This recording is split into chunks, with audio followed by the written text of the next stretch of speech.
YouTube, and welcome back to another video of do-it-yourself cut clothing with my business Harley's Chop Shop, where we specialize in custom cut clothing. Today I'm working on some tie-dye pieces. So in today's video I'm working on an American Apparel tie-dye hoodie. Now if you guys are cutting along, these are the supplies that you're gonna need. So I like to use my big scissors, and so most of mine are titanium, and then I have some stainless steel like these ones. I will also be using small scissors, and these ones are stainless steel. And then you'll need a measuring tape, and then depending on the color of material that you're using, either white or colored chalk. And so I prefer to use white chalk because it's easier to rub off. But if not, you can use color and kind of just get it out with some water later or wipe it off. And so I've already started this. I actually started my video yesterday, but I had a headache. So let's jump into it. This American Apparel hoodie is actually one of mine. I haven't worn it in a couple years, so what I'm doing is upgrading it with some cuts. I love seeing potential in old pieces of clothing, and so you can make it totally new with cuts. So pull out your old stuff to practice on. Today I'm wearing an American Apparel Destressed cut shirt.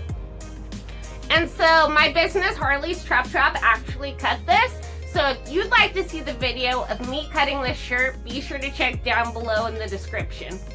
So let's check out our overhead content that I made to pre-cut this. So there's multiple ways that you can learn to cut your clothing. I self-taught myself on flat tables, but if you like to practice cutting on a person or mannequin, I would highly suggest it. But make sure that your friend is willing, and so just take your time and make sure not to cut. Usually what I like to do is put my hand on the back. My hands are pretty coarse from guitar and stuff, so it doesn't really affect me that much, but just be careful. So I started my video yesterday. I had a little bit of a headache, so I'm gonna try again today. And so pretty much what I did was I got my measuring tape, and then you find the center. So like that's 13 across at the seams. So that would be like 6.5 as your middle. And then so I kind of just drew like a design. I put it on my mannequin so I know where the chest begins. So I started with this yesterday, and I did kind of like an inward upside down. And then so you get your chalk. And what I did is I always like to do at least like a finger away. So you can either use white chalk, which I highly recommend. It's easier to wipe out. But just so it's easier to see, I'm using colored today. So I just draw a line away from the seam on both sides. And I'm kind of just doing this like inward kind of slope thing. So you kind of just sketch it out. So I'm just going to be doing horizontal lines. And then so I've already pre-cut or pre-drawn the design on the arms. And personally, when I'm doing stuff like long sleeve, I like to just cut the arms on the table so you don't have to mark both sides. So we'll just get that started right now. So on a flat table, you always want to make sure you lay everything flat. You don't want any creases because that will affect your design. So let's get started. So I usually like to do mine like maybe 0.5 to 0.75. So I usually just use my finger, and I usually just do like at least one across. If you want them thicker, just do them thicker. But we're just gonna get this all pre-cut before I finish on my mannequin. And so if you have a flat table, I would highly recommend. That's like how I first started learning to cut. But if you want to learn how to cut on a mannequin or a person, just make sure you have a willing friend and you take your time. Be careful not to cut them, or you could practice on a mannequin. So I'm just finishing up. So as you see, I'm going within my chalk design.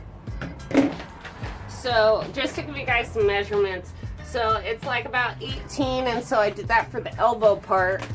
And then so from the 18 you find your middle, which is 9, and then so I did that like 4 fingers, so that's gonna be a total of like about 4 inches. And then with the rest of it, it's about 9 inches long for my piece. So 4.5 would be the center, and then so I did also 4 inches. So let's finish up this side. And so I'm just looking cutting.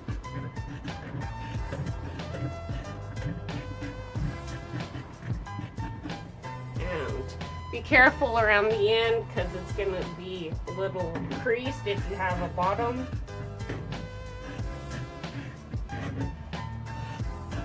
So I'll just cut everything else on the mannequin, but as I said, sometimes it's easier when it's laid flat so you don't have to copy the design on the other side. And I always suggest doing your chalk on your piece inside out. It's easier to wipe off or rub off, or you can clean it out later and it won't affect the front. So continue the design on the other side. And as I said before, make sure you lay flat.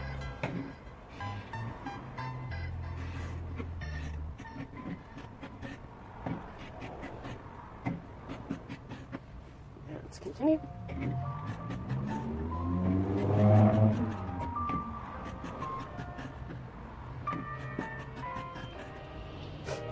And so it's the same measurements on this side. I like to just double check all my measurements to ensure some symmetry. It's nothing like putting all your work into an item and then it just doesn't look like it's right. So I'm just continuing.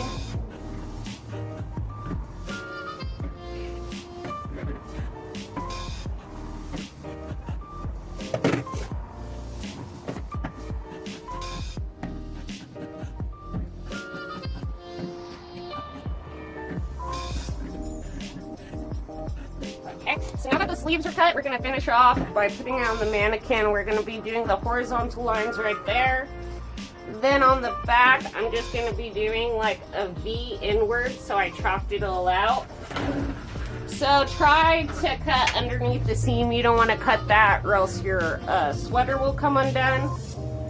So I have about 4 inches across, and so I'm kind of just following the design. Since it has the side seams, you don't want to cut into those. So I'm just doing a V, so I sketched it all out with my colored chalk. And then we're just doing an upside, so like it's going to be bigger here and smaller there. So same principle, you want to keep away from the seam, so that's why I did the like 1 finger. And 1 finger is like 0.5 to 7.5. And so that is the majority of the rest. So let's put it on our mannequin and finish this guy up.